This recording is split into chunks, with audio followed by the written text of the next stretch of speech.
Thank you all for coming. My name is Chris Bigger, the superintendent here in Chambersburg School District, and I want to thank you for attending. Before I get too far into it, how many have heard this presentation before? Raise your hand. Okay, so we got about 8 or 10 people. They're here to see if it changed and my answers change at all. Thank you if it's your first time or your second or third. This is my 15th time giving the presentation. I am going to all the buildings to share with all the staff where we are, and I have a few more left to go to. Some housekeeping for tonight. If during the presentation you have questions, there is a QR code up there.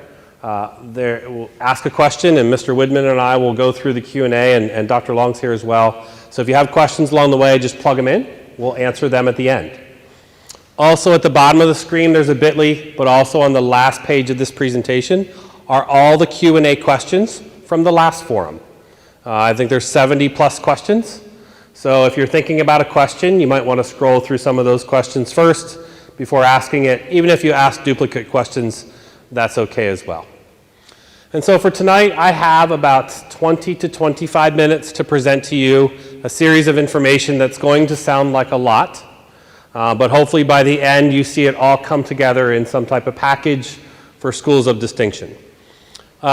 Before I start, just shout out for those of you who have not seen the presentation, what brought you here today? So just please share. How did you find out? Why are you here? Just give me some context to why you're here tonight, so I make sure to answer some of your thoughts and questions along the way. So feel free to shout out whoever would like to be brave and start us off. Just concerns in general? 5 little kids coming to school. Oh, you have 5 kids coming to school? Okay. Excellent. 7 and all right, excellent. Potential financial impact. Thank you. Postcard. The postcard. You got the postcard in the mail. Excellent. Bigger classes.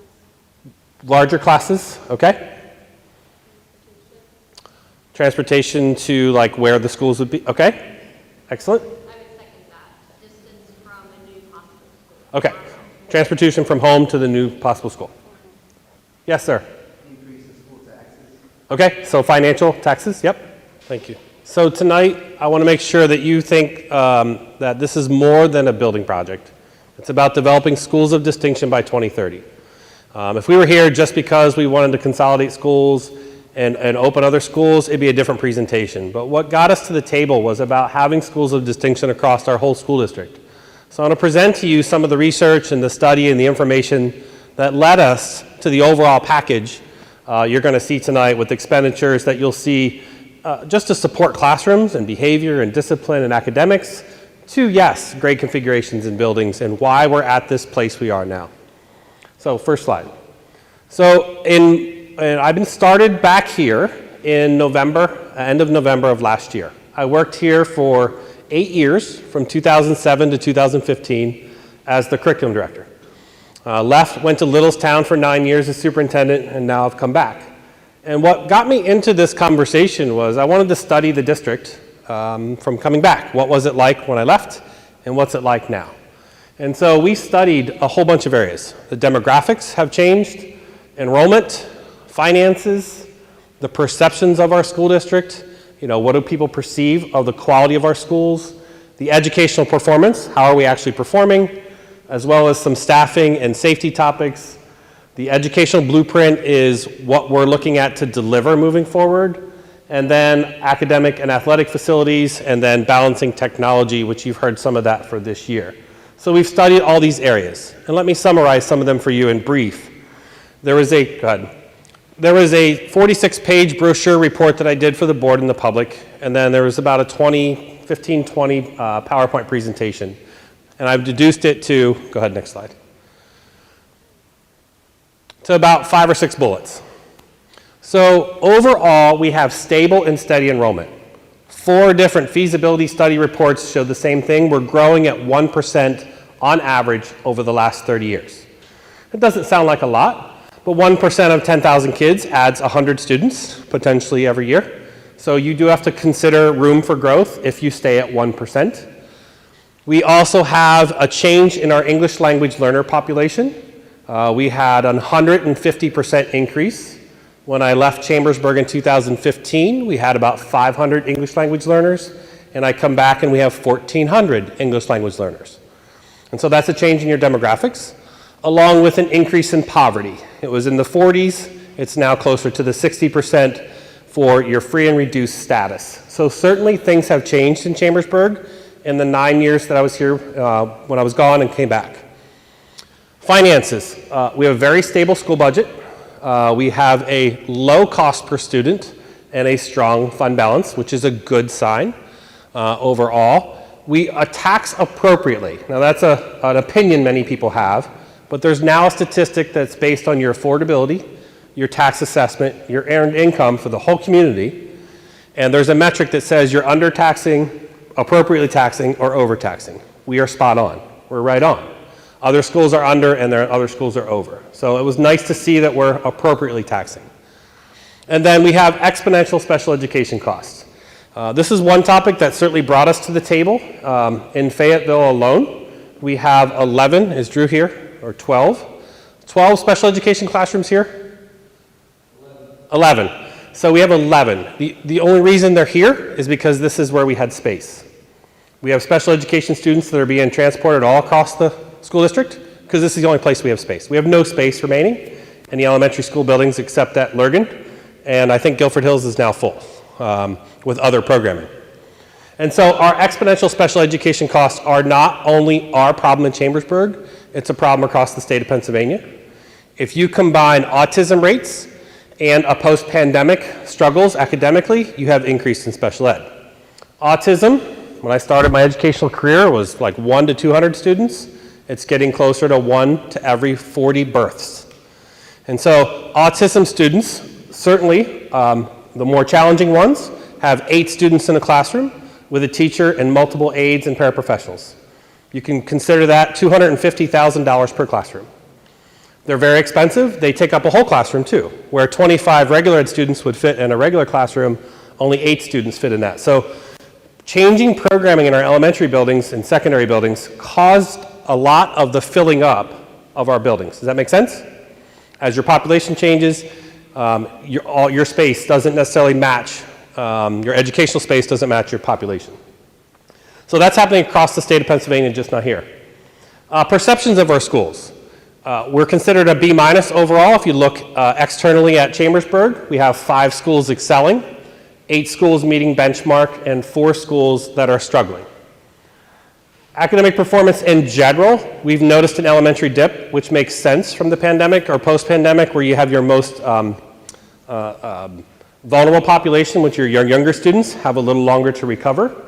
Our middle schools remain strong prior to and after the pandemic, and our high schools, we're starting to see signs of recovery with our recent data that has come out this past month. Programmatically, one area of study that stood out to me, 300 to 500 more seats are needed at Career Magnet School or Career Tech. Every year we turn away students to the Career Magnet School and to the Franklin County Career Tech Center in the tune of 300 to 500 students. They're not getting the programming they needed. They're asking for that. They've been asking for that. So how do we get them 300 to 500 seats? We need the seats. The whole county is actually asking for more Career Tech seats. So how do we respond? And these are people we turn away. So this is not a ask the students, do you want it? It's they apply and they cannot get in. Also, our cyber school and homeschool programming has doubled in the last 10 years.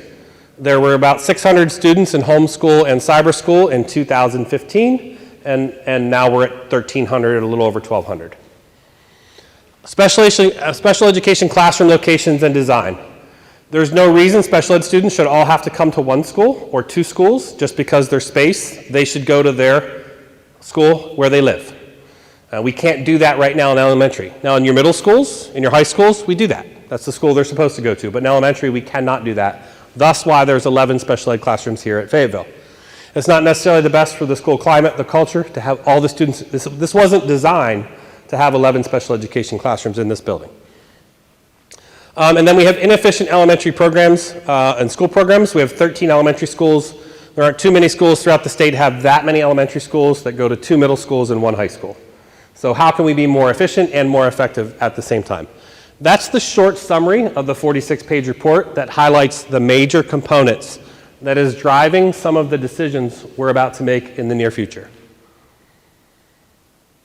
So in March of 2024, I went over this report. We released a community survey to the community, the staff, support staff and professional staff, and we combined the survey results. And I'll show you what they said, like survey says. Here's what the community's been saying and the staff's been saying. Over this summer, we did develop an educational blueprint, which is saying where are we going. And then we're going to finalize the feasibility study this October, November, and then come up with recommendations to move forward in November of 2024, in December, for schools of distinction by 2030. Nothing happens in 1 year. You need multiple years to implement certainly systemic changes, but also high-performing changes. Okay, next slide. Okay, so survey said, essential conditions and support. After we surveyed everyone said the same thing. They might have had different order, but there were similarities in the results, and those are the essential conditions. And I'll show you those results here shortly. The second area would be for prioritization of expenditures, would be our educational blueprint. Where are we headed? The third is your feasibility and facility recommendations and a master plan. And what I mean by a master plan is you look at the whole district, not just one school or the neediest school from a facility standpoint. You look at all of them and say, okay, how can we do this better? And then how can we minimize local property taxes for the long term, which some of you had mentioned here tonight. So bucket number one. These essential conditions are what the survey results said. They said, please help us with English language learners, with guidance services, behavior supports, educational supports, employee contracts, and positive and safe environment. And I'll say this facetiously, but buildings don't educate kids. People do. And so many of our struggles were around these areas to start. So items that are underlined are already in motion. Items that are not underlined are not necessarily in motion, but they're up for the 25-26 budget. I'm just going to highlight a few. Many of you may have heard of the Downtown Education Engagement Center. That's at the F&M Bank downtown. So we're working on organizing one-stop shop for new people to Chambersburg, disengaged youth, and registration. All would be downtown in the engagement center. And we're looking to have, we hired 3 additional ESL staff for this year alone. If you look at guidance counseling overall, we're looking to add 3 additional guidance counselors, specifically to elementary. Our ratio of guidance counselors to students is 1 to 286 in the high school. It's 1 to 350 in the middle schools and 1 to 470 or 80 in the elementary. By hiring the 3 elementary counselors, we'll drop it down to the low 300s for our ratio in elementary to really help our guidance services to our changing population and student population. Behavior supports, the head teacher model. How many are familiar with the head teacher model in Chambersburg? Okay, a little less than half the room. We're looking to redesign the head teacher model. It's challenging when the head teacher's pulled out to work with a discipline or behavior issue while they're teaching their own students. So we've noticed a struggle in that area, so we're looking to redesign that. And then we also have a district attendance team focusing on chronic absenteeism. Absenteeism has been a growing problem in the United States, just not in Chambersburg. And so how do we have students not miss more than 18 days of school? That's the definition of chronic absenteeism, is missing more than 18 days. And so we have 20 to 30% of our students miss more than 18 days. If you do that multiple years in a row, it's really hard to get across that finish line at graduation. It's really hard. And so we have to really get our students to want to come, need to come, and stay. Educational supports, we don't have any subject matter experts or like department chairs, so we're looking to add a cadre of experts of staff in English and math and science to help our academic programming throughout the district, and additional intervention staff in 25-26. The number one topic that keeps coming up with our difficulty in getting employees across any work group is comparable salaries. And so we had 2 really good examples last year where the board, myself, and the employee groups worked out some good contracts. For example, the food service department received a $3 an hour raise across the board, and we had 25, 26 open positions. All of a sudden now we're able to hire some. And so $3 an hour doesn't sound like a lot, but in that world it made a huge difference for people that are willing to do cafeteria services. Moving into this year, we have the teacher contract and the support staff contract. We do have a difficult time getting employees, and it's getting harder and harder, so we need to be competitive. You don't want to be first, You certainly don't want to be last, and that's not a Ricky Bobby Talladega Nights type reference, but it could be if you want it to be. And then a positive, safe learning environment. I'm not going through all the examples there, but I do want to highlight we're proposing to go to free lunches K to 12. We already have free breakfast and lunch in elementary. We would expand that same thing to 6 to 12. And so that would certainly help our changing population. Next slide, please. And so our blueprint, I'm not going to go through all these examples because most of you are here for the grade configuration change in the facilities, but I want you to understand the educational reasons why before we get to that. Hiring high-quality teachers. So 74% of school districts in Pennsylvania cannot get the teaching staff they need to fulfill the jobs. 74%. For the first time ever, we have 12 people that we hired that are great people that have degrees but no teaching degree. That's 12. That's a lot. So the problems of an urban school district that we all noticed 10 years ago are now showing up here where we're hiring staff just to have bodies in a room, not necessarily trained to be a teacher. And so that's a big number for us. So how do we recruit and retain high-quality teachers and staff? We are going to start our own teacher prep program as juniors in high school. So you can, if you want to be a teacher as a junior, we'll work through your junior and senior year while in high school to become a teacher. And then hopefully you only need 2 more years outside of high school and we can bring you back. So kind of grow your own, recruit your own. College and career readiness is those same 300 to 500 more seats we need for career and technical education. The worst thing you can do, and I can speak from experience as a high school student, if I'm not interested in high school, I'm not going to be a great student. If we have 300 to 500 kids at Cassius that aren't interested in being there because they didn't get their choice, what do you think they're going to do? Like, they're not going to come, or they're going to be disruptive, or they're going to partially attend. So that's a big ticket item for us. And then early childhood. There are 2 things that I think everybody would agree on educationally that you must deliver on in any school system: reading by 3rd grade and passing classes in 9th grade. If you're not reading by 3rd grade and you're not passing your classes in 9th grade, you're not likely to graduate. And then you'll cost more in society factor in the juvenile justice system with struggles or being unemployed or being on assistance. So I think there's a lot of energy that needs to be put in place into 3rd grade reading and 9th grade passing of 9th grade courses. Next slide. Okay. A lot of words on the screen. It's getting to the part where everybody wants to, it's like the teacher teaching the lesson and then you get to the fun part, right? So here's the part everybody wants to get to. On the left-hand side is a reiteration of all the things we're trying to solve. In the middle is the idea that we went through a formal feasibility study over the period of a year in very detailed format. And on the right-hand side, we looked at some grade configurations. So on the right-hand side, the darker the line, the less likely the scenario.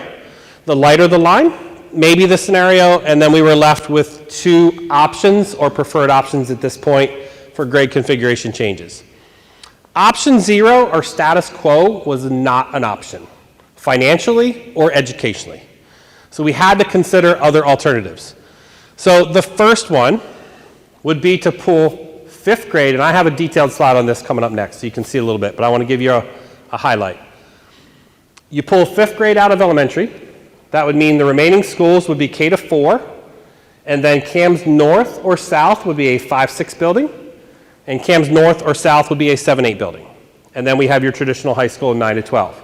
If you're from Chambersburg, CAMS South used to be a 6-7 building, and CAMS North used to be a 8-9 building. So it has a very familiar feel to it. So the scenario 1 is a nice step forward, but it solves some problems and not all the problems. But it's an option, and it's an option we're considering. Scenario 4 is you pull 4th and 5th grade out of elementary, and you build a big 4 to 6 school somewhere. Can you build it on the CAMS South property? We have 76 acres we bought in the late 90s, early 2000s for the 2nd high school we never built. So there was a decision made in the early 2000s to not do 2 high schools, but we still have the land out of Green Village, out by Grandview. And the Sheets, if you're familiar with that area. So we have 76 acres. We could build a 4 to 6 school there. We could potentially build it at CAMS South and or North potentially. You're starting to get smaller footprints. It's a little harder. So after you pull 2 grades out, you build 1 4, 5, 6 school, and then you would have North become 7-8 or South become 7-8, and then you would have the 9 to 12. Okay, those are the 2 scenarios, and I want you to understand this point. nothing will change until the earliest fall of 27 or spring of 28, regardless of what we do. So those of you who are looking at young children, when would it affect you? Nothing major would change until that fall of 27, spring of 28, regardless of the option we decide. It takes that long to organize and get a building up and running. So let's look a little closer. When I was out presenting, I realized a few things. Not everybody knows we have 13 elementary schools. So most people know what elementary school they went to and maybe the middle school, but not all of them. So just as a primer, the top line is our current school structure. We have 13 kindergarten through 5th grade schools, with 4 of them serving 400 to 600 students, and you're in one of those right now, Fayetteville. You have 8 schools serving 200 to 300 students, and 1 school serving 125. We have no intermediate school, and we have 2 middle schools that each serve 1,100 students, and then we have a high school that serves 2,400 students, and a magnet school / career tech center that serves 700 students. Scenario 1 is that middle scenario I just went through. I'll go through a little closer. We would then have 11 elementary schools, shuttering 2 schools, or repurposing them, leaving with 5 schools of 400 to 600 students, with the likelihood Grandview being rebuilt and having a 400 to 600 student population at Grandview, which would give you your 5 400 to 600 schools. You'd be left with 6 200 to 300 schools left, and then you'd have 1 intermediate school, similar to the past in Chambersburg, of 1,400 students in a 5-6 school, 1,400 students in a 7-8 school, and then 2,100 students at Cassius, not 24, adding 300 more students to Career Magnet School, Franklin County Career Tech. So that's by the numbers, scenario 1.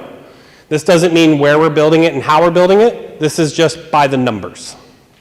And then scenario 4, which is the preferred scenario right now, if you ask people, 75% of the people have seen this presentation we've asked have been the results of this scenario as their preferred one. I'm not saying it's the final one. We are not in the final financial analysis of the scenarios yet. We're only in the study analysis. We're wrapping up the financials to know what that would cost.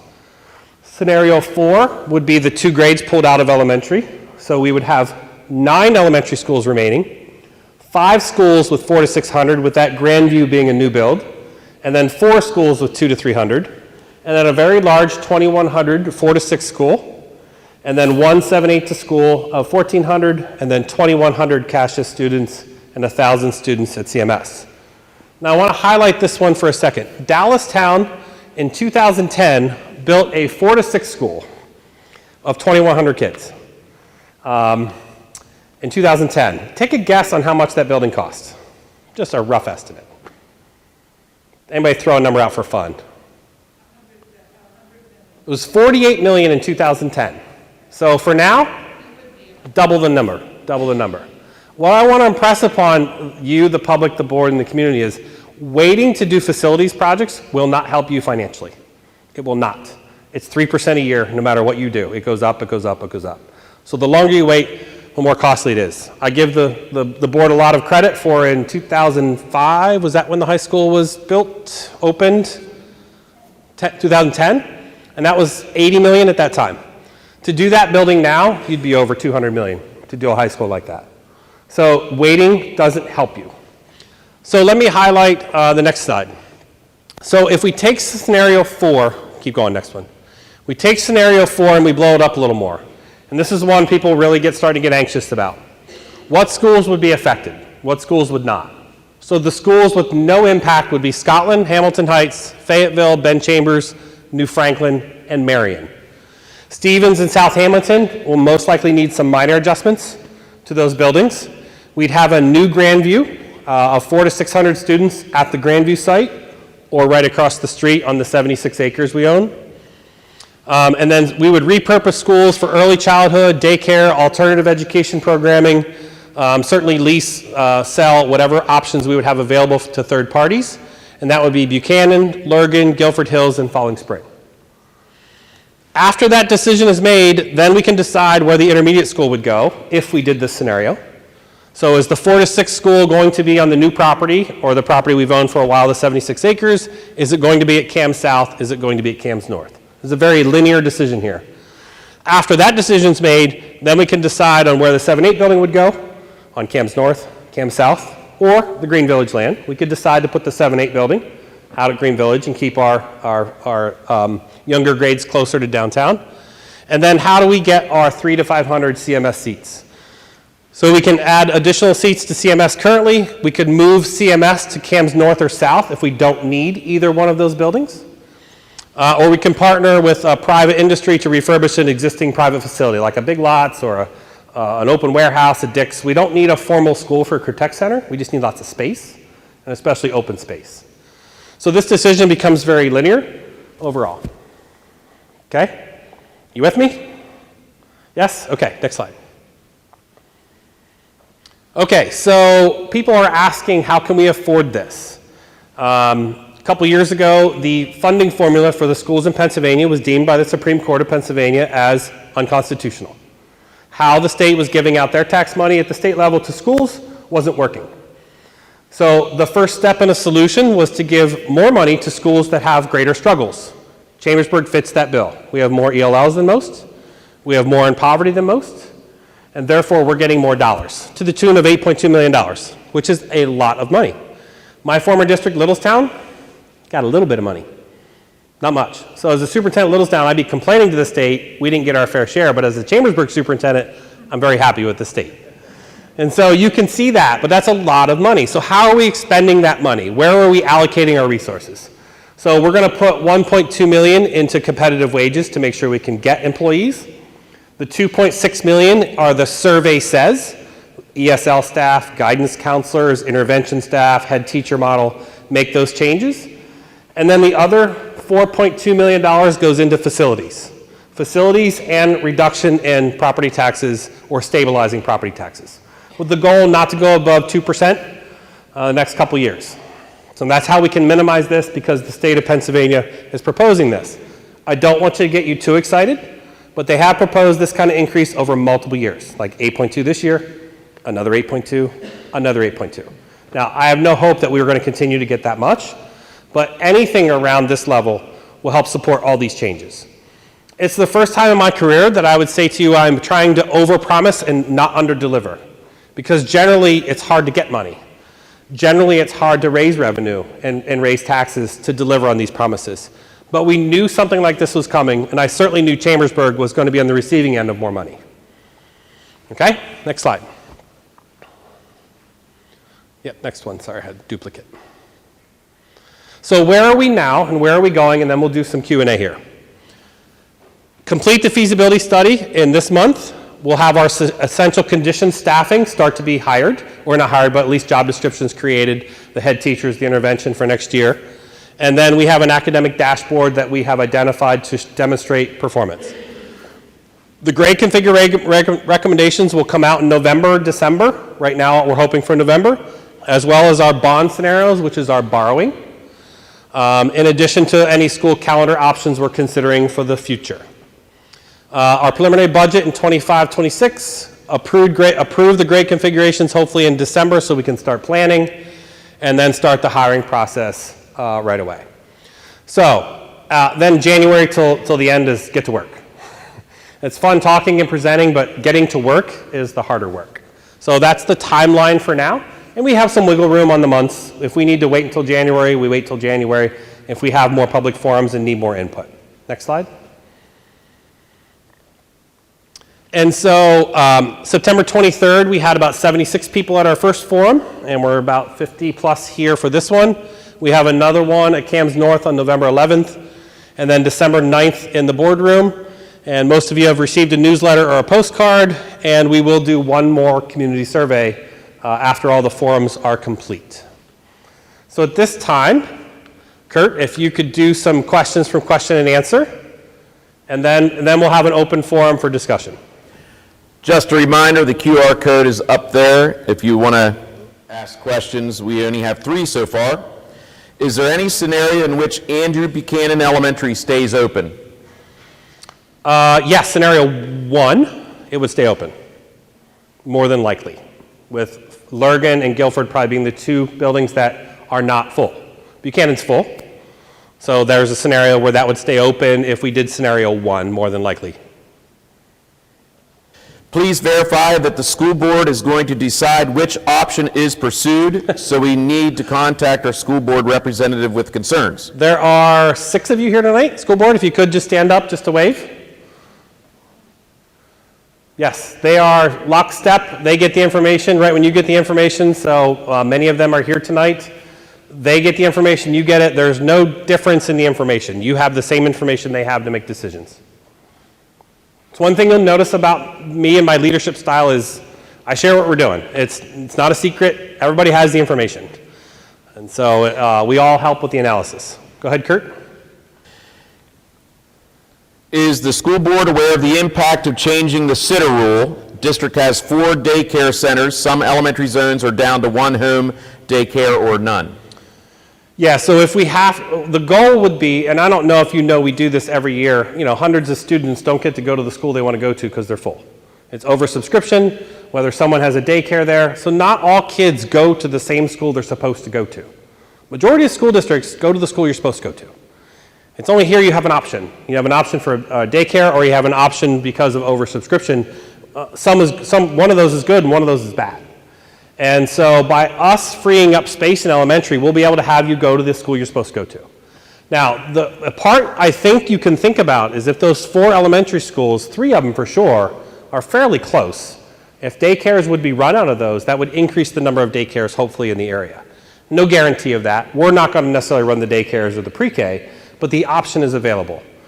I think if you're thinking 20 years out, the state of Pennsylvania will eventually fund and drive universal pre-K as a requirement. You can see it coming. It's following the same pattern of kindergarten did when it was half-day kindergarten, then it was full-day kindergarten. It took about 40 years, but you can see the same pattern for pre-K. But yeah, the changing of the babysitter rule could be an issue, would be certainly an issue. There are about 285, 86 students who do not go to the schools that they're supposed to go to due to that rule. Okay, it's not a big number, but that's the number out of the 4,200 elementary students, 285, 286 use the babysitter rule of some version. I'm going to piggyback question. Yeah. If you're a teacher and you want to take your child to that school, is that going to be allowed, or is that all the same? Don't know about that one, but more than likely, no, it would be the same for everybody. Certainly the collective bargaining agreement would want to try to encourage us to do that. So that's a decision we'd make certainly after we'd make the grade configuration change. I can't say one way or another right away. The goal would be, though, everybody can go to the school they're supposed to go to. From the special education student to the student who lives where you live, you go to the school you're supposed to go to. I get there are babysitter rule that we could continue or not, just depending on the numbers. Yes? When you start discussing the numbers for the renovations of the school, will it be a 20-year bond, a 25-year bond? Because the public needs to know that. They're 20 or 25-year bonds right now. Yep, those are the targeted dates and numbers. 25, I think, is what we planned it for, but we're certainly looking at both 20 and 25. People are going to get very nervous when they hear 200 million. Right. But it's spread out over many years. And my husband and I are senior citizens. We went through this a lot of years. We've never complained about school tax. What you will see in consolidation is you will save structural money. You'll need less staff to run your schools. Well, certainly you're going to have a larger bond or mortgage over time. I showed it in Littlestown. I did it in Littlestown. We closed 2 schools, combined 2 elementary, combined 2 middle schools. We saved $1.5 million in a $40 million budget. And nobody lost a job. It was all through attrition. It was all through consolidation. And that money certainly went to the bonds. And we'll have the same thing. The only difference in Littlestown to here is you still have increasing enrollment. One of the very few schools in PA that's seeing steady or increasing enrollment. There aren't many. Most rural schools and most schools are seeing a decline in enrollment. So that's a little bit more challenging for us. We need to free up space in elementary. As I said, there's no space in elementary right now. I'll give you the Stevens story. There's 2 kindergarten classes at Stevens. There's 24 and 23 students in kindergarten. That's too high. We don't have a room to make another kindergarten class. We can't even make it smaller if we wanted to, unless you want to move the kids out of their kindergarten class of the teacher they just met and put them in another school somewhere else. So those are the realities of some of the space limitations we have right now that are right in our face, that I can't fix. I have no solution for. Other questions? Keep going. Carl, right? How is the is it really you're going to lower staff numbers or you're just not going to increase them? Because what I'm curious about, It's a good point. you talked about the need for autism Yep. and special ed and those specialty services. You don't have adequate numbers Right. now. So once you decrease maybe administration, you're going to increase. You will. Right? Over time, yes. That is 100% correct, depending on enrollment. If it follows the 1% rule, yes, there'll be a short-term savings, but you'll usually gain that back. Okay. In staff. And the other part of that is with providing this, you say you have to, like you said, the number of special ed classes. Yeah, right. In order to provide that more meaningfully, you're going to distribute that Yes. around. Absolutely. So that means the schools that will have that will need to accommodate that with room, because you have less students per class. So what's the square foot takeoff as far as? Yeah, I think by distributing special ed classes, it's just the right thing to do educationally, morally, and ethically, yeah. As far as the square foot, with the 1% increase, we will have an increase in total square foot, but it'll be quality square foot versus the number of buildings we have. So the trade-off will be, we'll have about the same, if not more square foot, but we're not gonna have as many buildings to function under. Less bills, less software bills, less. When you do billing for schools, it's usually by building, not by student for a lot of things when we pay for it. So yes, there will be an increase in square foot overall, but not by much. And it's only because your schools that don't have a gym like this would now have access to one. So yes, I think there's going to be a net neutral or a slight increase in your square foot. And one number follow-up. Yep. Do you know the current enrollment at both CAMS North and CAMS South? What the capacity is of both of those buildings? Yeah, there are 1,100 students in each, but capacity, see, the common thread with, they used to fit 1,400 in each one, as is. But because of the specialized programming that's required now, we've lost all that space. And by the time you have an OT, a PT, social services, and all those come in need space, we've lost all those spaces. So there's no way we can fit 1,400 students in either of the buildings right now. And I think Kurt, go ahead. So right now they used to fit 1,400, there's no way. And when we built the high school and pulled 9th grade out, that was a way to make sure both middle schools, or North and South at that time, would work. We're somewhat doing the same thing reverse in elementary. A larger intermediate school so that we can maintain programming in our existing elementary schools. It's somewhat of a similar approach if you look at just the numbers like you're thinking about. So right now they're both about equal size in capacity? They are. They're 1,100 each, yes. Yep. And North has a little more capacity because it used to be a high school, junior, senior high school, so they have some of the larger spaces, like your auditoriums and your career tech shops exist over at CAMS North. Got about 20 questions here. All right, good. You went from 3 to 20, I love it. If the perception is lower than our current expectation, what do you correlate that B- score to? Perception only, not reality. Most people don't know the data. Like if I ask you what schools were excelling and what schools were struggling, would you know? Most people wouldn't. So go to page 35 on my brochure, it'll tell you which ones. I don't want to bash any school or highlight any school or have you run out of here saying, well, Mr. Bigger said that's the worst school or a struggling school. You know, I don't want that. Our goal is to have all of them like schools of distinction, but what's in our way is how we deliver education and our services. I can tell you the schools that certainly excel and are doing better have consolidated services and have lots of wraparound supports in those schools. And so, but we can do a much better job. We can do a much better job. What is the big push of building a new building rather than utilizing current middle schools? There's no push either way. The 4 to 6 school that's larger, by the way, I didn't highlight that really well. Dallastown Build It had a 4th grade hallway, a 5th grade hallway, a 6th grade hallway. It was 700 kids each hallway, separate entrance, separate principal, separate structure. Kids in an intermediate school don't freely go throughout the building. It would feel like 3 separate elementary buildings with really nice joining spaces, like your gymnasiums, your music spaces, your special spaces. They don't mix necessarily between. So I wanted to highlight that really quickly. Going on scenario 1, where we still keep 11 elementary schools, would be way more costly. We would have to go add on to 4 or 5 other elementary schools just to maintain capacity, and you do that over 10 years. You do a project, you redistribute students. So let's just say, hypothetically, we build Grandview, and we don't do anything else. We just built a Grandview. Grandview goes from 275 to 500. We would then change the lines of what schools you go to Grandview. We'd add more kids there. 2 years later, guess what? We do it again at Buchanan. Oh, guess what? 2 years later, we do it again at Stevens. The domino effect of redistribution of students and reorganization would be tiresome on the public and more expensive. And so when you can do it in one larger space, it's much more efficient, it's much more effective. There are issues with that though. It's not a perfect plan. It's not a perfect plan. So, but if the board says we're doing scenario 1, we just have to look at how much it costs to update the rest of the elementary buildings. You know, the 9 or 10 or 11, whatever would be remaining to handle enrollment capacity. What's keeping us from choosing scenario 1, but also building an additional new building? What's keeping us from scenario 1?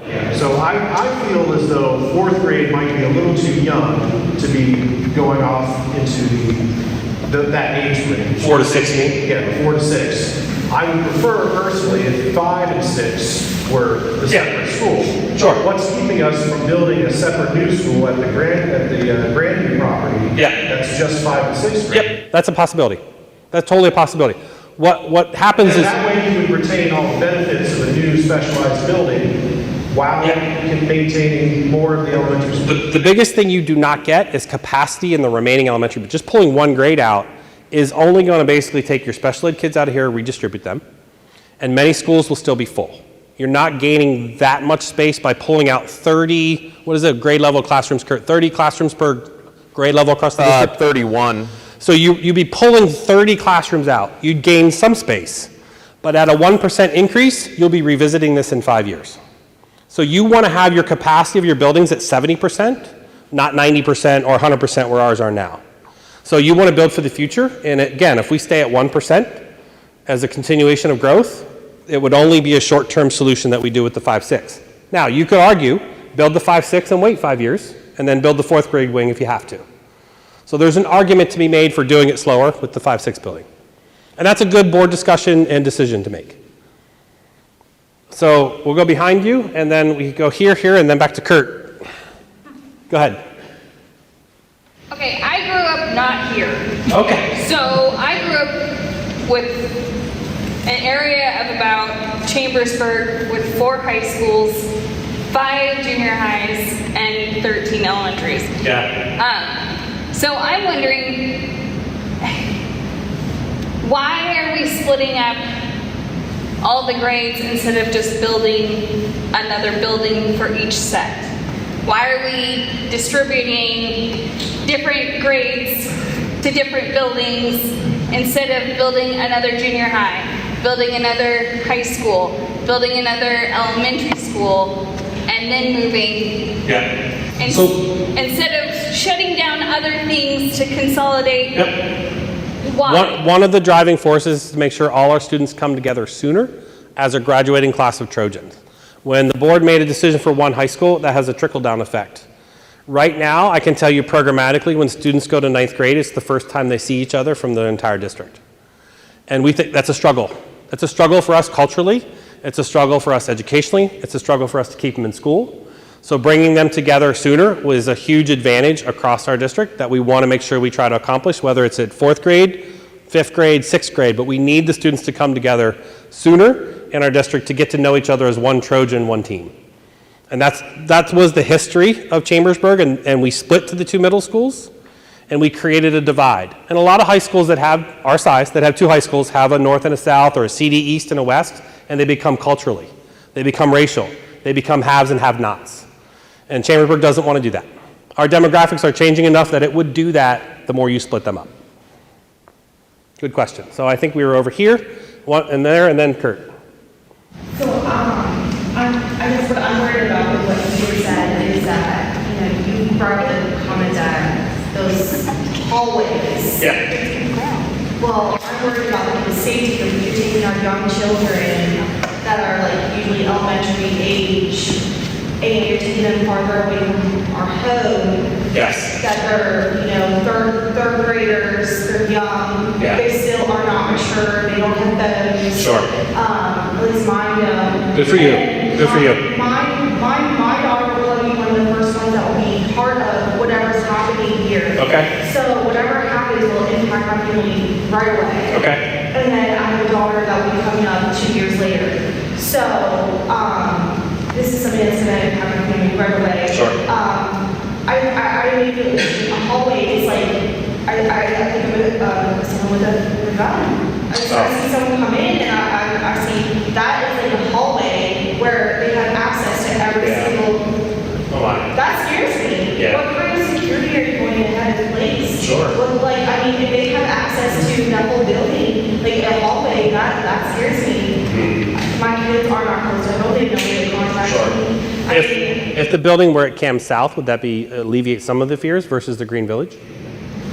I mean, honestly, I've never been in Cam South, so. No, but as far as location, it's more centered downtown. I don't know. Okay. Honestly, I mean, I'm a little nervous about Cam South, to be honest too. Sure. I don't like the idea. I know you said you want to like bring everybody together. Mm-hmm. But every time I've heard any stories about bringing everyone together, I just hear about all the fighting that happens at Cam South and Cam North. So I don't really like the idea of my kids going all together. Sure. Right now, here, like, this is a great school. My kids don't have fights here every day. Sure. When they go to middle school, that's all I hear about. Yeah. Well, let me clarify. I think the 4 to 6 building is an elementary schedule. Bringing 6th grade into 4 to 6 is an elementary building. So you're taking 6th grade out of middle school. So that's the way the structure of the schedule runs. So I would think of the 4 to 6 school as an elementary school, run like an elementary school. Don't think of it as a middle school, because it's going to be run where the teachers still walk the students. It would feel just like an elementary school. Okay, so try not to think of it as a middle school. And I think the research shows moving 6th grade to elementary model is way better for them than having the 6th grade in the middle school. And it's the same argument with 4th grade being too close to 6th grade, but the 6th grade being in elementary is certainly a better option. But having a 6th grader with a kindergartner is probably not a great option either. So you can go down through a lot of those scenarios. Yeah. But like with the security, like what kind of like security are you thinking on So typing these the schools? wonderful thing about consolidation is you'll have more resources available in those buildings. So we have 7 police officers right now in our own school district department. 3 are in the high school, 1 each middle school, and then the rest spread out in the elementary school. When you consolidate, then you can put dedicated staff in there. Right now they're running between all the elementary schools when there's a problem. Yep. So back here I think was a question, and then we'll go to Kurt, and then we'll circle back here. Based on what you just said, I didn't grow up in this school district here, but I grew up in a middle school where we were separated. We were all in the same school, but everybody had their own playing area. Yeah. Is that like Yes. a plan of what it will be, so they won't be with these older kids? Correct. 4th grade will be in 4th grade, 5th grade and 5th grade, 6th grade and 6th grade. They would not see each other. Elementary schools like conjoined where we all go down the halls together and everything. Yeah, but they get walked and they're separated by grade. When we combined the 2 elementary schools in Littlestown, it went from 3 and 400 to 900. We had the same concerns. And then you go in the building every day and it's like, where are the 900 kids? Well, they're in their classrooms. And then they change class, they go right across the hall. When they walk to special, they walk to special with the teacher. You know, they go like this. You know, everybody goes through the hallway with their it runs just like an elementary building. You wouldn't notice any different, just there's more students there. You would notice it at parent pickup. For sure, you would notice it at parent pickup and drop off that there's 2,100 kids there. That would be a logistical challenge. We didn't get integrated with like the higher grades until we hit high school. You totally would not. That is totally true. Yep. Ideally, if I had my curriculum hat on, I would say you would get your teacher in 4th grade and it'd be the same teacher you have in 5th grade and same teacher 6th grade for relationship building. That'd be wonderful. I mean, I think that would be great for students and for the relationship rather than just going from 4th to 5th to 6th. But those are different models we haven't looked at yet. Okay, so Kurt, then back to you, and then we'll keep going. What would happen to either CAM's location if they are not used in the reconfigurations? So if CAM South wasn't used or North, that's the potential for Career Magnet School 2.0. So right now we're full of CMS. We could vacate CMS, maybe resell it or lease it back to Career Tech. They could expand Franklin County Career Tech into our side, and we could expand our CMS seats from 400 we have now to the 700 or 800 we need. So that's a possibility if North or South were vacated and not being used. That's a possibility. I'm not saying it's the possibility, but it's a possibility. And you would, ideally, I have a scenario in my head. It's not the board scenario, but it's my scenario, that CAM South does become CMS 2.0. You put some of your athletic fields around it that the high school needs, right there with your Career Magnet School. And so ideally, it's a mile away, and you have a really nice transition with the athletic fields that you need and your large spaces. So that's the ideal scenario. But again, that's not necessarily my decision, but we will make recommendations. Back to you. Like, logistically, how are you going to pull this off? I'm serious. Yeah. I understand that you have a good mindset with things, and Great you question. seem like a nice guy and everything. Yeah. But like logistically, like realistically, I'm going to piggyback off everything everybody else is saying. I'm not from this area. I'm from the Carolinas. I'm from a real rural area. Okay. I rode the bus. I got on the bus at like 5 o'clock in the morning and to like 7. You know, 2 hours one way and 2 hours back. When I was bless a kid. Okay, I didn't want that for my kids. Yeah. 45 minutes is about our longest drive. Well, I'm just saying, like, you're talking about busing people when you don't even have buses now. You got routes running 2 times to get people in school, right? Yeah. My drop off for my daughter would be like behind my house, far behind my house, where she would have to walk to get to my house, right? So we drop her off, because honestly, I watch a lot of stuff, and I'm very fearful of people getting my child. Fair enough. Right? Yes. That's the most important thing to me. Okay, so you're saying, because you can't drop everybody off at their houses. No. You have to have clustered pickups to drop off. So let's just say you had the right amount of bus people, you'd be dropping them off someplace down the street, and they'd be walking up. Yep. Okay, so for one, you've got a situation where in that neighborhood, you've got an influx of buses coming in, cars picking them up. You mean where we would build the school, you mean? Or Well, where I'm we just would... saying when you drop them off, wherever you build them, you have to pick them up from certain areas and then drop them to the schools, right? Yeah. So you have, where you drop them off at the schools, you've got an influx of cars and transportation at that area. And then you got an influx of cars and buses at the homes of these different places and stuff. Okay. So you have that issue. Okay, so then you have dropping them off down the street, whatever, you got these kids walking up, and you've got a hazard right there. Okay. I got what you're saying. So let me address the first part. To pull it all off, we would build anything new first. Hypothetically, if we said scenario 4 was the preferred option, we would start construction of a Grandview and the 4 to 6 building right away.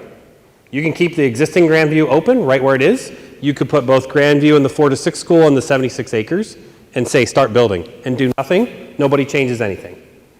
2027 rolls around. You put students in Grandview, you decide who goes there. Your 3rd grade then goes to 4th grade at the 4 to 6 school. Your 4th grade or your 5th grade goes to 6th grade. You can just follow it up. The new building's open. At the same time, though, and this is the challenge, how do you renovate Cams North for a 7-8 building? So if you have a 4 to 6 at the new property and a 7-8, you'd have to renovate the 7-8 along the way as well. So 2 things. So that's how we can pull it off, because we're able to do very little renovations by doing the new. If anybody's lived through construction, as a student or a parent of someone going through construction, the worst thing you can do is put them through 3 and 4 years of construction during their educational years. So anything new to give you new space and then put you in is how we can pull this off. As far as busing, the only change that is a downside is the distance some people will go to the 4 to 6 school or a 5-6 school, whatever we would build at the new property. That would be the biggest challenge, would be the distance. Some will be closer, some will be further, for sure, but I don't see it changing drastically as far as the clusters you're describing. Well, let me just ask you this, though, because this is a factory town. Right? A lot of factories and stuff. Okay, your idea is good if you were, my schedule is 8 to 5. Okay, so that's good. But a lot of people work Martin's, Now's Foods, whatever. Yeah. They're working like 12-hour shifts, 6-7 days a week.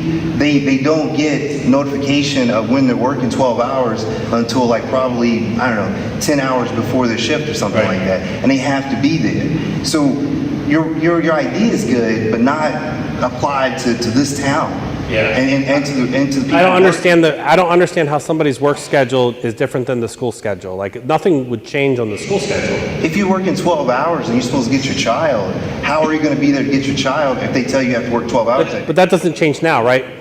But you're still doing that now. That's not a change. Like, we didn't change anything. But what if somebody's not there to get your child, though? But that happens now, though. I don't understand why the change we're making is making that connection. Everything now is set on, everybody's used to everything now. Oh, gotcha. Gotcha. People are not going to be used to the way things are going to happen. I got you. So the transportation to a school that's further away to pick up during your I'm saying if you have two parents that work at factory, I got and their hours are sporadic, and the grandma gets them or something happens to the grandma. That's what I'm talking about. I got you now. Thank you for clarifying that. Yeah, go ahead. You have two over here. Yeah, both of you. There's one behind you and you. You know me from your superintendent office. So Guilford Hills parents want to know on any of your scenarios, Guilford would be closing, correct? At this point, repurposed, yes. Okay, so I guess their question is, why would we be closing Guilford Hills if we are one of the schools that is excelling? And where would our students be going? So excelling, you mean like academically? Academically, our school is one of the excelling schools. Yeah, sure. Mostly because of the demographics you have at your school, the less poverty, the less special education, the less ELLs. Generally, if you follow school performance, it's based on wealth, and that's a big determining factor in poverty. So I wouldn't say if you said, okay, let's make the schools equal, and you put the staff in there, who would perform better would be really interesting if you make them more equal overall. Okay, and those students would go to which school probably? That's the one we haven't decided. We won't know. It'll be 4 to 6 months into the decision before we say, okay, where would all the students go based on the final decision? We have to make the decision first and move forward. So it would be a little challenging that's where we'd have to spend a lot of time figuring out where the lines would draw. But scenario 1 and 4 are drastically different on where the lines will draw. Scenario 4, they'll be more permanent, less likely to change in the future. Scenario 1, they'll change, and they'll probably change again shortly thereafter. Yes. Okay, so mine piggybacks on that one because Falling Springs is supposed to close too. And there's a big housing development coming right there. And so where are they gonna go if everyone to Fayetteville doesn't have a school near them? Are we all gonna go to Fairview, like Grandview and Fayetteville? Sure. Or are we gonna spread this way? Because there's gonna be a lot of kids in that area. No, I've been to all the housing developments. I've been with the conservation district. There's a misconception that when you see housing go up, it automatically turns into students. If that were the case, we would have 10 and 20% increases in enrollment in our history. We have a 1% increase. People are having kids later. That's called the echo boom. They're not having kids till they're 30. They're having 1. So that doesn't mean we won't have children there, but the impact of it won't be substantial enough to say, let's keep necessarily that school open. What we have to get better at is saying, how do we align the school alignment to make sure that the schools are equal in the number of students that go there from their location? So I'm not sophisticated enough to say, well, if you live on this road, Craig might be if he's still here. Craig Kirkpatrick, is he still here? Yeah, he might be. He can say, well, this road would most likely go to Scotland. This road would most likely go to Grandview. Like, there's definitely a domino effect on where people would go. Well, and there's an increase in not legal people coming. Yes. Now, I'm not getting political, Sure. but there is a huge influx of Sure. non-English speaking people. Yep. And they do come with kids. And having grown up where I did, they boom and they go. They grow and Sure. grow and grow. And we need to have a bigger plan than just a couple schools. We need to make sure because this area is growing, it's not rural Pennsylvania so much anymore. It is It's not. growing up, so we're going to need to build more schools. Sure. And so I don't understand, Well, having not been here, I don't understand why we're not building more actual schools instead of just moving people around and condensing. Why aren't we building more elementary schools? actual schools? So a new elementary school, a new middle school, a new high school. Because we have a lot of failing schools right now infrastructurally, and we have a lot of schools that are in the 50s. We have a lot of old schools. So moving to a consolidated school and then looking back and say, okay, let's renovate this one completely. If you just renovated the existing elementary schools, the smaller ones, I mean, you're talking a plan that's twice as costly as the one we're talking about. So if the taxpayers and others want to spend twice as much on making sure every building is comparable in its existing 13, that's what it would take, because we are out of space. So the plan to pull fourth grade out or just fifth grade gives you immediate relief in the elementary to handle the 1% increase. But you better have a plan for part 2 in 5 years when you have another 1%. But it's bigger than 1%. At 30 years has been 1% increase for 30 years. We have 4 studies that say the same thing.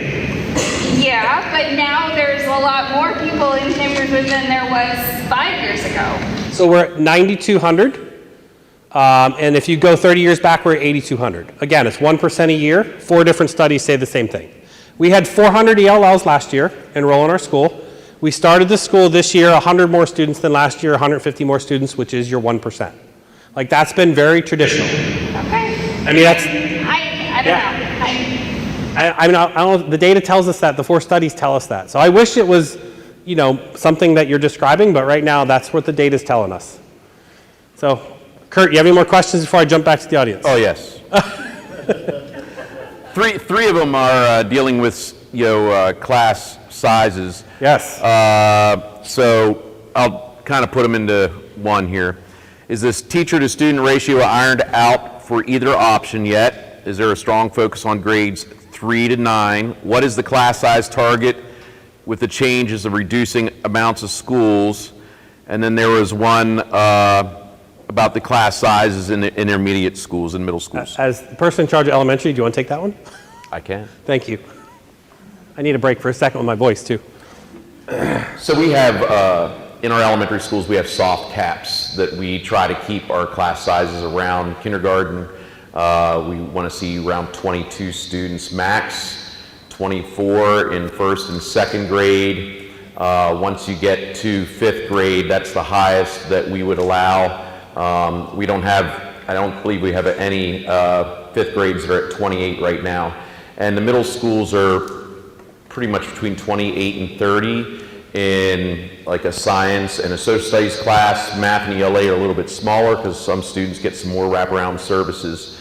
Same thing in the elementary schools with, you know, reading and math. Those class sizes may be a little bit smaller when the students have that, but that's pretty much you know, our target there. With going to the new schools, every year right now we have oversubscription, where we try to keep the school sizes pretty comparable, and once we hit those soft caps or you go 1 or 2 over, then we are unfortunately saying that, okay, this kindergartner, this first grader, second grader needs to go to the next closest school because of when someone might register or come in after the school year. So that happens quite a bit starting in August, and I just see Craig's head just bobbing over there right now because he and I are the ones who deal with all the movement of students. So going to one of these models will help the oversubscription for sure, and to even out the class sizes.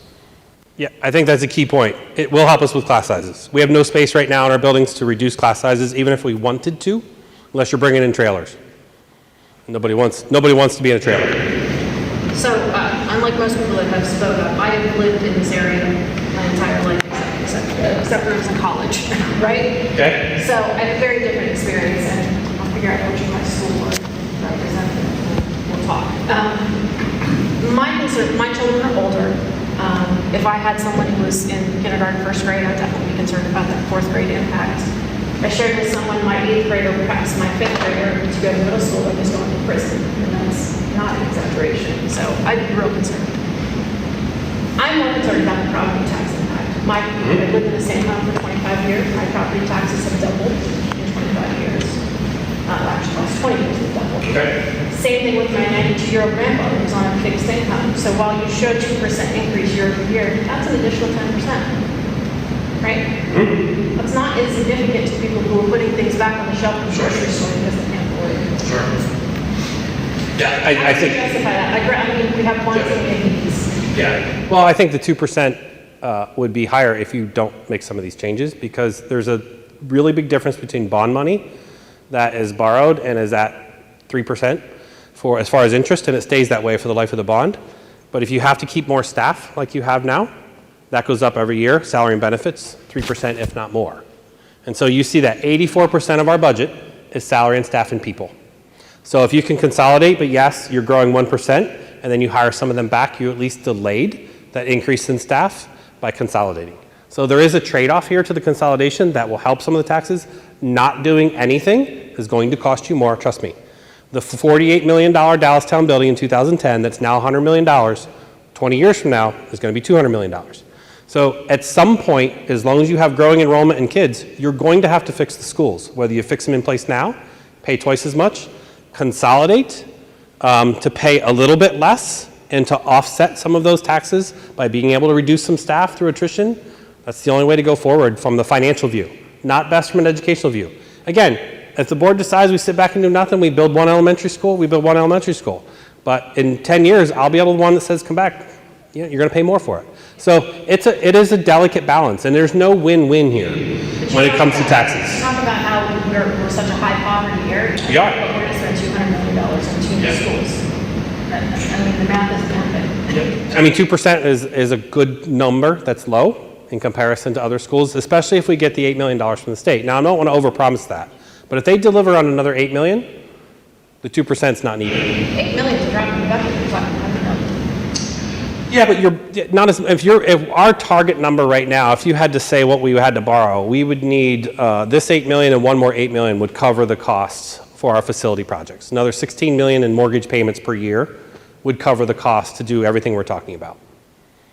So I think paying attention to what the state does, paying attention to our finances is all good. I think you should do that. I think the good stewards of that.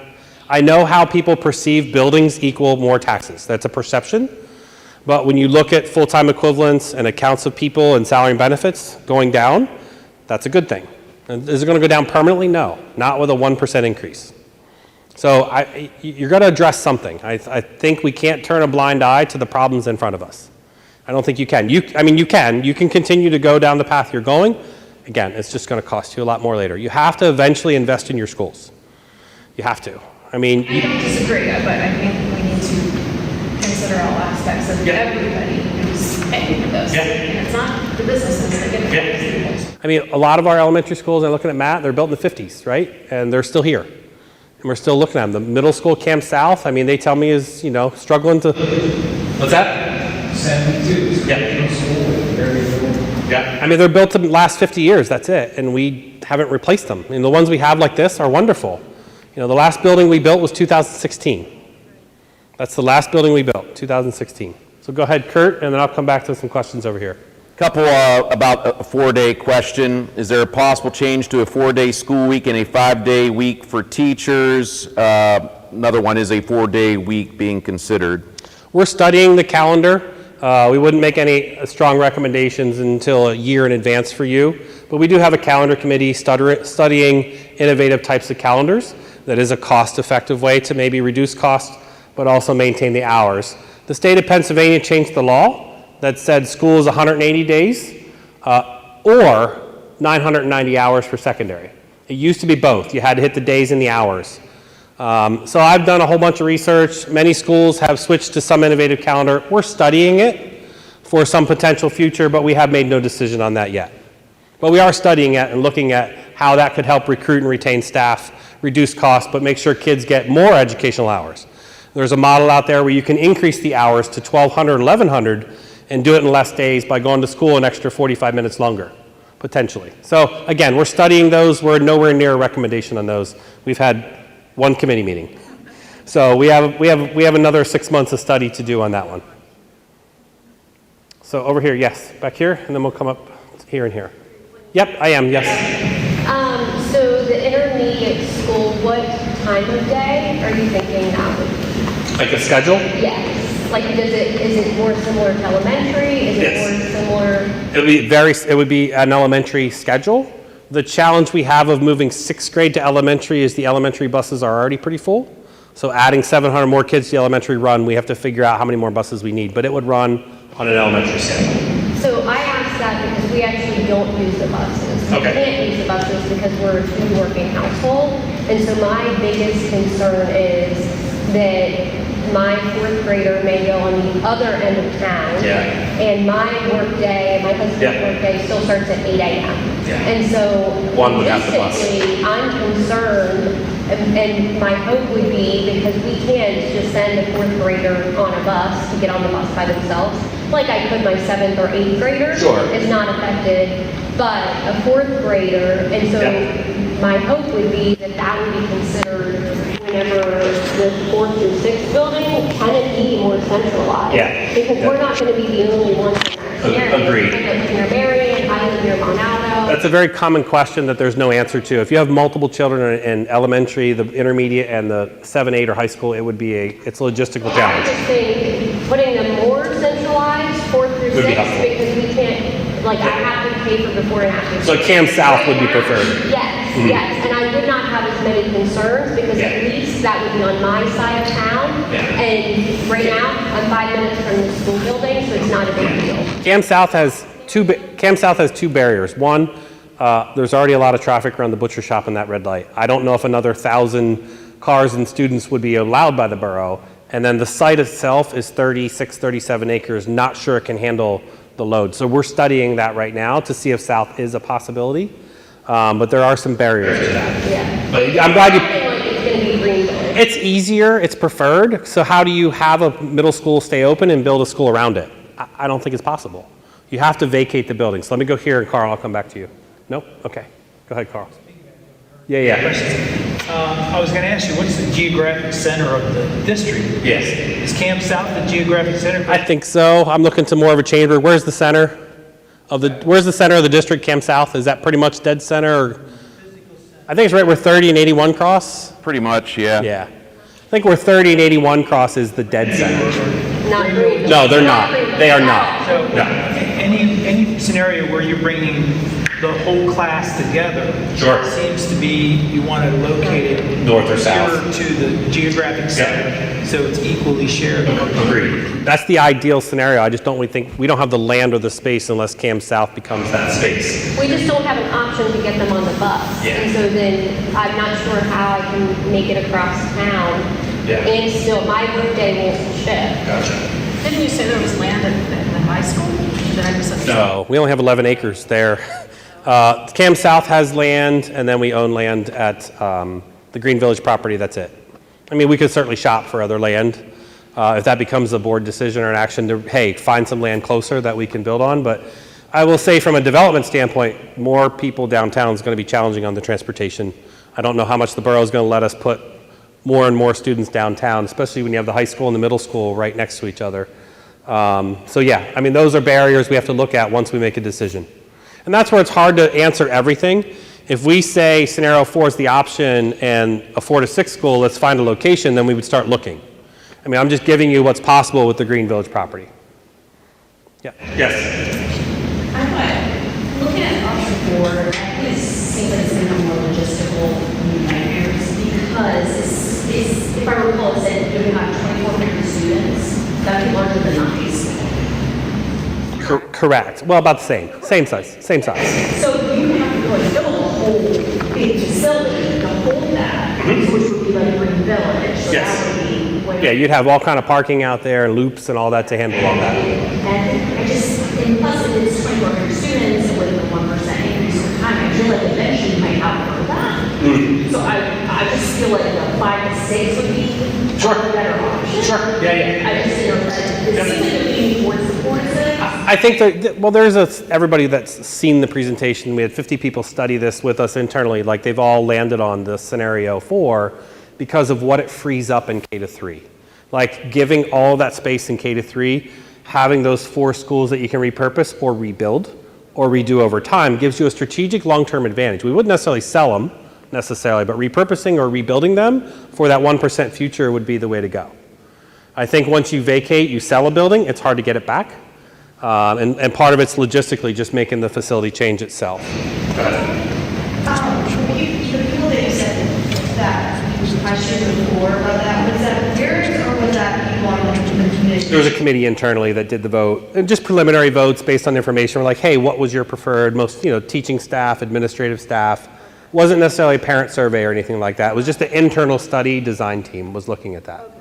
But I guess my question is just we have kids, our kids are involved, our kids are involved. Yeah. I guess our feelings are coming out. Yeah, no, totally. That's why we're doing these 4 forums to get feedback. So will we be able to vote on this? There'll be a community survey that'll come out saying what's your preferred. to give feedback. Unfortunately, we're not getting a lot of participation in surveys, so hopefully we do on this one after the forum, and people are talking a little bit more, we get some feedback. Yeah. So, the budget you have listed, so that's your, 2027 is when you're looking at this to be finalized? Whatever we would do, the first open building would be 2027 or spring of 28. So, did that consider economic growth and cost of living? For everybody. I mean, obviously this area is going to be, and I know the 1%. Yeah. But you're looking at 4 years, 3 years from now? Yeah. Is that total number included with what the economy is? The cost of the facilities and the buildings, you mean? Yes. Yeah, so when we started looking at our bond scenarios, which we have a special meeting on November 7th, we started planning out for, if you don't start construction until 26, you got to add 3% onto the cost of construction. Construction rate to 2027. Yeah, that's correct. And you don't want to certainly be full as soon as you open a building either. So that's why you want to be around that 70 to 75% capacity of all your buildings, and we're nowhere near that. We're nowhere near that. So we have to find capacity somewhere. So we're either building on existing ones or building new ones, or some combination thereof, and that's where we're stuck in this analysis. It'll become a balance of how much it costs with how much you consolidate. I mean, there's no great, perfect scenario for everybody here. There is a balance of how much it's going to cost, are we willing to take more, and then we do less consolidation or not. I mean, that's a deduced analysis right now. Yeah. I went to Dallas, and so I went before they did the intermediate school. Oh, nice. When I went to elementary, I was in a trailer. And then they renovated the middle school and the high school, so I was in a trailer for a lot of my junior year. And it was fun, right? No PTSD from that, right? Yeah, no, but I went back, and I was a substitute teacher at the district. I coached at the district. I was there for a couple of years before moving to here. And the middle school teachers loved that they did the intermediate school for the 4, 5, 6. They pulled the 6th graders out of the middle school to 7th grade. A lot of the behavioral issues that were in the middle school are gone. A lot of the issues in elementary schools are gone. They're centralized in that intermediate school. They have the wings, they have the 3 principals. Like, they're getting a better education because of the way they set it up. Dallastown is in York County. It has 5 elementary schools from what I remember. There are, I think, 7 other school districts in York County alone, if not more. If we don't do something to move forward at the rate we're going, you're looking at almost becoming 2 districts, which is going to have an even bigger impact on property taxes if you go to 2 districts. So I think the questions have been great. Yeah, they have been. A lot of them are what's needed to be asked. Yes, absolutely. Also a lot of positives with this movement, and I was able to see that on both ends of it and talk to people, and the fact that now changing are looking at it, I think is a good thing. So take that for what it's worth. Yeah, appreciate that. Go ahead here. No, Valerie. Just a quick question. In the 4th through 6th grade elementary, and you probably answered yourself, you consider it an elementary school. I mean, I'm from this area, I grew up in the whole program here.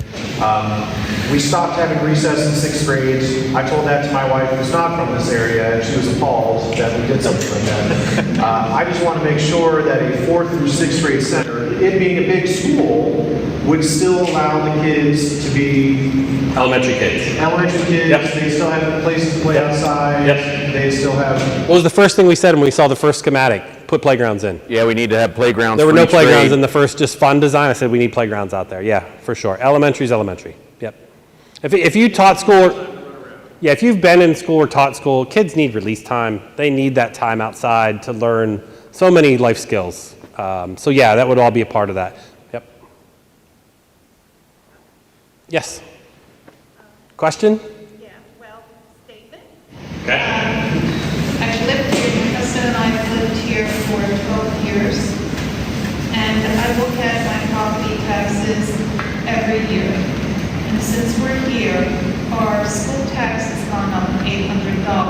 But within that $800, we've had school improvements done I don't know if this school was done.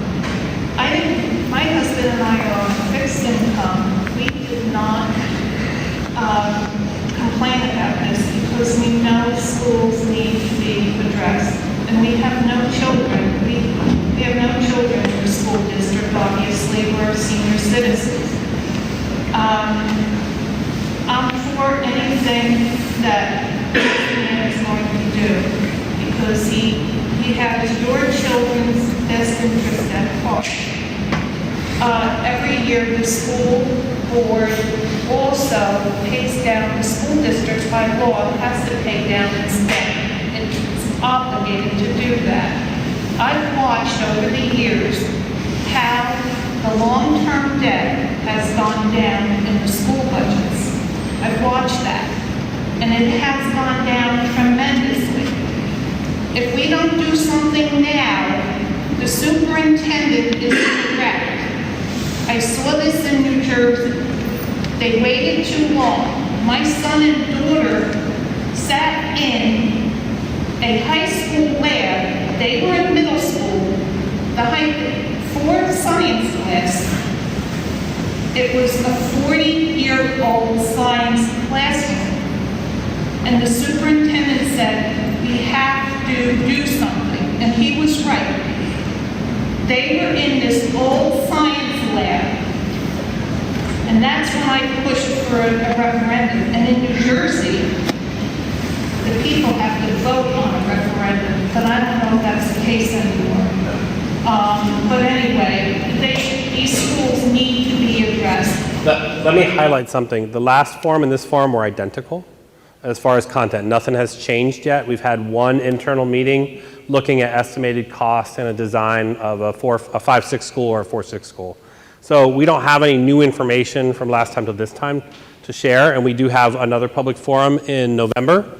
We'll have more information there on more of the finances. We do have a special meeting on November 7th that will have the discussion that we're having now with just the architects on what their thoughts are. That's around capacity, enrollment, cost potential, cost analysis. And so I'll give you an example. Like a new Grandview is around $35 million. So the Dallas Town build in 48 is double. And a renovation of Cams North and Cams South, it just depends on which one you do, has a price tag that's pretty high to it too. So, we're running through those cost analysis now for the board decision. And so I hope by the November 11th meeting we have a little more clarity. And then certainly in later November, a recommendation and decision in December with a survey right at the end of October for you all.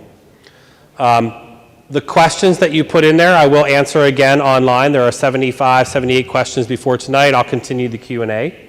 And there certainly are downsides to some of our recommendations. There are plenty of upsides. And as I said, I wish it was a win-win. I wish everybody won in the plan, but that's not necessarily the case. And I think that's the hardest part, is there will be some challenges to overcome. But in the long run, if you can see the educational benefits, that's what we hope you see, not just, hey, we're consolidating schools or changing the grade configurations.